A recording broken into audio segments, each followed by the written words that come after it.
nosotros estamos trabajando en un proyecto de ordenancia de emergencia hídrica, que por más que, bueno, por suerte estuvo lloviendo en el día de ayer, hoy y seguramente un poco mañana, estamos muy complicados en cara del verano.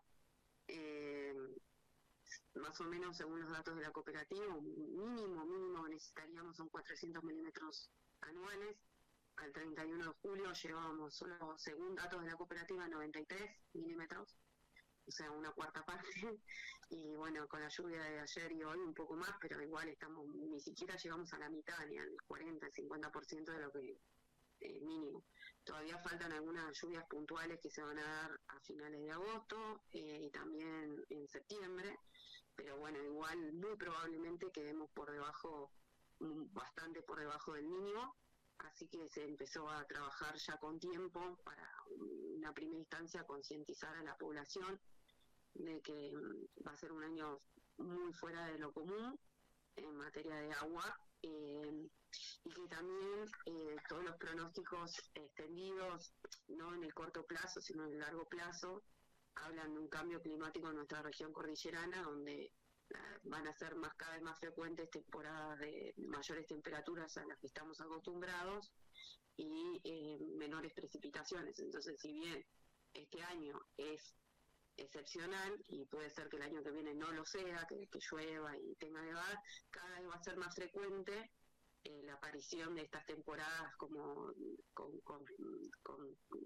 fenómenos climáticos más extremos, que implica que nosotros empecemos a tomar otra conciencia y nos empecemos a ayornar con el cambio climático que estamos sufriendo. Bueno, y la cooperativa dice, Tebre también hablaba de posibles cortes de agua en el verano.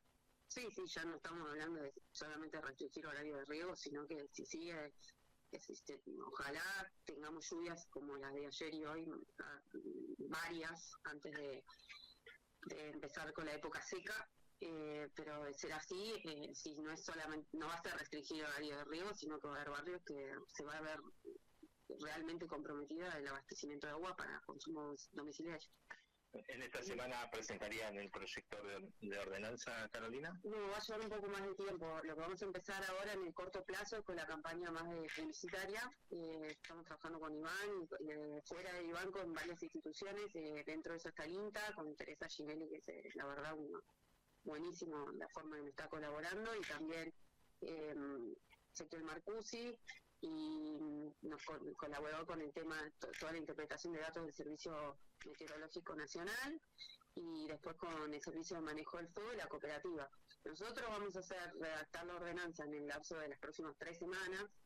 Va a llevar un tiempo porque tenemos que ser como bien conscientes de lo que estamos escribiendo, ¿no? Y bueno, son áreas aparte que tienen operativamente otras funciones, pero ahí va a incluir los informes que ya nos entregaron cada uno de estas partes, y bueno, en pos de empezar a accionar ya en la parte publicitaria, digamos, que estamos trabajando con el área de comunicación del municipio, y también estuvimos en una reunión con la Dirección de Educación donde se explicó la importancia que sería que esto también se lleve a las escuelas como un principio de que a través de las escuelas y los niños haya cambios de hábitos en las casas de a poco. Esto es un trabajo de hormiga a largo plazo, no se va a ver reflejado en un verano, pero tiene que empezar a instalarse en la sociedad como prioritario, empezar a hablar de que va a haber años con emergencia hídrica y donde nosotros tenemos que cambiar el chip y no seguir consumiendo lo que consumimos. La cooperativa tiene un dato muy alarmante que no tuve la lucidez de decirlo en la conferencia de prensa, que una excelencia de promedio va hasta 300 litros diarios en invierno, pero en verano llega a consumir 600 litros diarios. Muy por encima de la media y de lo que realmente es, digamos, se considera de un uso racional o eficiente del agua, y duplica su consumo en verano frente al invierno, justamente en una época, en un lugar donde no hay agua ni precipitaciones en verano. O sea, nosotros tenemos no tenemos las mismas condiciones del resto de la Argentina, tenemos una época seca muy marcada, y eso hay que empezar a verlo. Nosotros, ¿por qué estamos en el área de espacios verdes trabajando con esto? Porque empezamos a ver desde un principio esto en nuestras napas y en nuestros sistemas de riego. Ahí fue la primera alarma, digamos.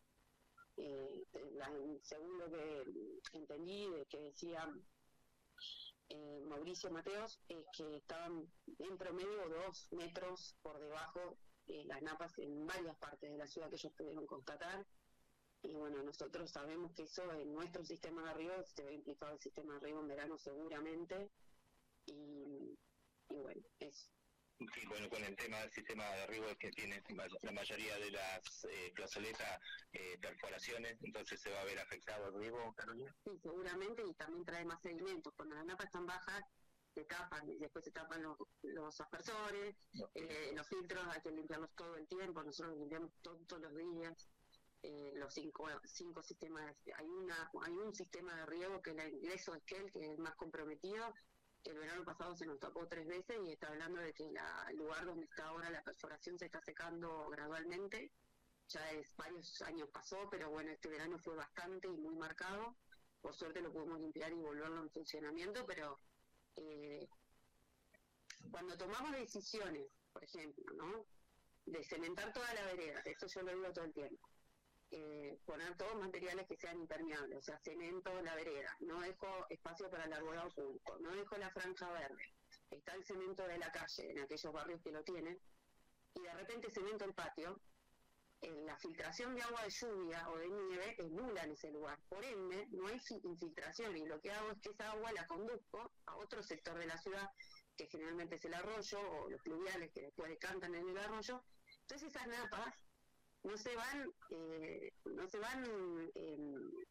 enriqueciendo de esa agua de infiltración.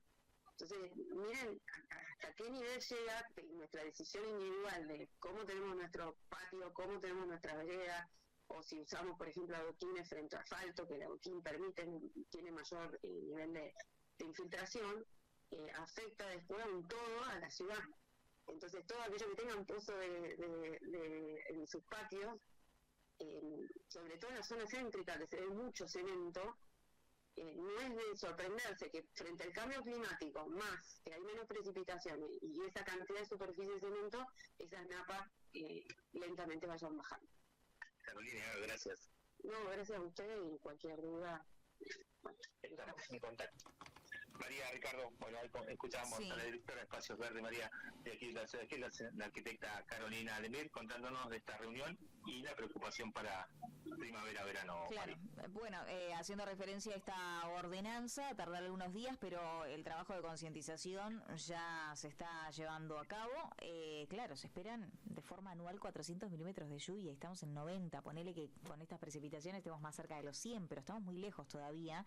Y realmente durante el verano son muchos los litros diarios que usa un esquelense, ¿no?, por día. Así que esto preocupa, obviamente, porque no solo generará algunas complicaciones menores, sino que ponemos en la balanza y serán más las complicaciones mayores que va a generar. Tendremos que usar el servicio de una forma mucho más responsable, racional y ser conscientes, ¿no? Que no solo esto de abrir la canilla, utilizar o dejar, no sé, la manguera toda la noche corriendo en el patio. Sí. Nos escriben desde el 7700, dice: teniendo esos datos del futuro sobre los problemas del agua, ¿no sería bueno que hagan obras para solucionar? Claro. Siempre van al corte o publicidad para cuidar. 7700. Claro. Eso mismo me dice otro oyente, Jorge, dice: buen día, agua hay, no es que falte, la verdad es que lo que faltan son obras para distribuir el agua. Esto me lo dice otro oyente, en el mismo sentido que el que acabas de leer vos, María. Bueno, sí, como sea, hay que tomar las previsiones del caso, Ángel. Exactamente, Ricardo, María. Bueno, ya el mensaje está claro, a pesar de esto, se faltan obras, pero las que ya están hay que cuidarlas. Claro. Y el verano, bueno, está acá nomás, así que las obras sí, para futuro. ¿Pacha? Perdón, María, segundito nomás, no sé qué quiere agregar Carolina y cerramos. Bueno. Que creo que hay dos cosas que está bueno aclararlas. Una es que no hay casi nieve acumulada, digamos, y todos los acuíferos se alimentan de eso. Entonces ahí solo basta con recorrer un poco, mirar hacia el lado de la cordillera y uno toma conciencia de lo mal que estamos, ¿no es cierto?, a esta época del año. En verano nosotros consumimos agua de hielo. O sea, esa parte hay que empezar no es que simplemente hacer obras para administrar mayor cantidad de agua a las ciudades que hay. Y por otro lado, que eso no quita el uso racional del recurso. Seguro. Nosotros tenemos que empezar a entender dónde vivimos. Tenemos 4 meses de sequía extrema con una temporada de incendio que son voraces. O sea, creo que ahí hay una... considera que hacer solamente, obviamente se tiene y se debe mejorar la infraestructura para llegar a toda la comunidad, porque tiene que ser un servicio equitativo donde todos tengamos igualdad de condiciones. Eso por un lado, pero por otro lado no hay que, digamos, empezar a hacer una asociación de cómo llega por todo el proceso que tiene el recorrido de ese recurso hasta llegar a mi casa. Entonces, si nosotros vemos las montañas hoy por hoy, es alarmante. Y eso va a empezar a suceder de acá a largo plazo. Entonces, tarde o temprano tenemos que hacer ese cambio cultural de hacer un uso más racional del recurso. Acompañados con obras, por supuesto, pero eso va por otro lado, que todos tengamos un buen servicio. Pero no quita de que ese recurso no es ilimitado. No. Solo para aclararlo, por algo la cooperativa es una de las más preocupadas. Sí, son las dos cosas, ¿no? Van de la mano una de la otra, más allá de que van por cuerda separada, en el sentido de que, claro, hay que cuidar el recurso y hay que hacer obras para invertir. Es cierto que hay años que llueve menos, como este año. De todos modos, eso no quita que no haya que hacer inversiones. No, está bien, pero digamos, no ese concepto de que agua hay digamos, hay todo un sistema de ingeniería detrás de eso que no hay que desconocerlo, digamos. A veces las simplificaciones son, digamos, peligrosas. A eso voy. No porque vivamos en una zona con lagos, etcétera, habría que comunicarse con la gente de la represa Futalefó a ver qué nivel tiene en el dique. O sea, hay un montón de cosas que tenemos que empezar a evaluar previo a hacer, para mí, esa simplificación de que agua tenemos y entonces por eso no requiere un cambio cultural. No sé, yo creo que es algo que llegó para quedarse. En lo personal creo eso y creo que va a empezar a pasar cada vez más seguido.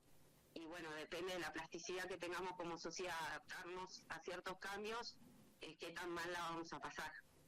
Y que también nuestro accionar de algunos vecinos, que por más que nuestros barrios no se vean afectados a esos cortes, sí tienen una consecuencia en aquellos barrios que sí le van a cortar el agua. Entonces tiene que ver también una cuestión de cooperación mutua. A veces pensar que cuando yo dejo la canilla abierta abajo y es una zona donde no tiene generalmente problema, bueno, pero hay otro en mi ciudad que la está pasando mal. Entonces, eso creo que también tenemos que empezar a tomar conciencia. Bueno, eso nada más era el aporte que hacía desde todo lo que fuimos aprendiendo esta última semana a partir de las reuniones que tuvimos con las distintas instituciones.